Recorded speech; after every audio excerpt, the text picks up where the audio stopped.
Another milestone has been achieved as this year's Sinulog Grand Parade was held once again at the South Road Properties or SRP in Cebu City last Sunday, January 21, 2024. The event started with a Holy Mass at 8 a.m., then proceeded with the various festivities lined up, including performances by the Sinulog idols.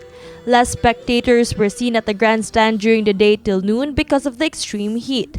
But despite that, the event continued with a vibrant and eye-catching parade of puppeteers, gigantes, and floats.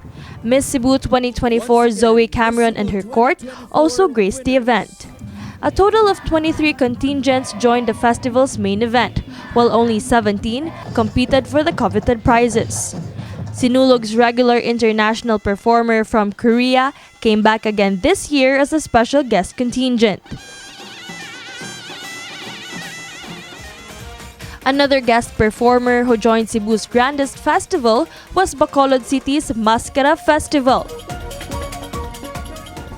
Also among the guests performed were the Bureau of Fire Protection Region 7 and the Cebu City Government. As the sun started to set, more people filled the grandstand, and at around 4:30 in the afternoon, spectators swarmed inside the venue as the organizers decided to open the gates to everyone waiting outside.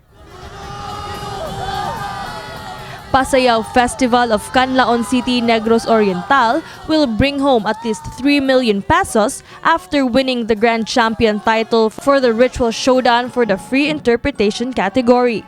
They also won first place for the Best in Musicality and the Best in Costume award for the same category. First-timer 𝗕𝗔𝗡𝗟𝗔𝗡 Performing Arts Guild of Dinagat Islands followed in second place for the Ritual Showdown as well as the Best in Musicality.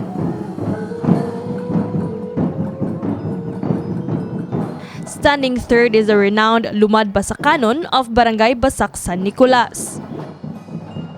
Fourth is Banay San Nicolas Noon of Barangay San Nicolas proper, while fifth is Tribu Mabolokon of Barangay Mabolo. For the Sinulog Grand Parade Sinulog-based category, the Banawan Cultural Group of Barangay Guadalupe still reigns as the grand champion for the Ritual Showdown. They also bagged the Best in Costume award and ranked second for the Best in Musicality. The Banawan Cultural Group was also hailed as the grand champion for Sinulog sa Dakbayan last week. Ranking in second place is Abellana National School. Third is Inayawan Talents Guild and Cultural Dance Troupe of Barangay Inayawan, Cebu City. On the fourth place is Banay Labangon of Barangay Labangon.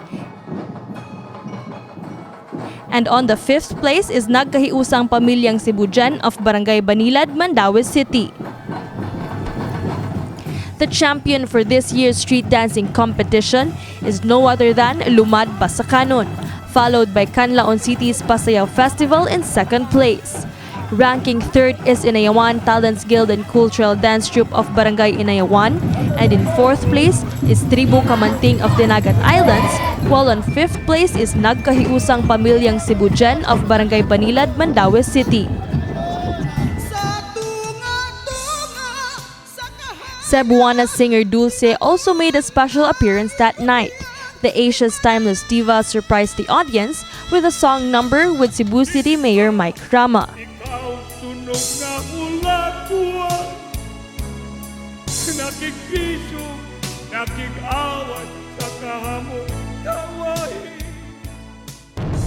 The night ended with a drone show and a spectacular fireworks display, summing up the real Sinulog experience. This has been Queenie Holigon for Sinulog 2024 sa 𝗫𝗐 TV.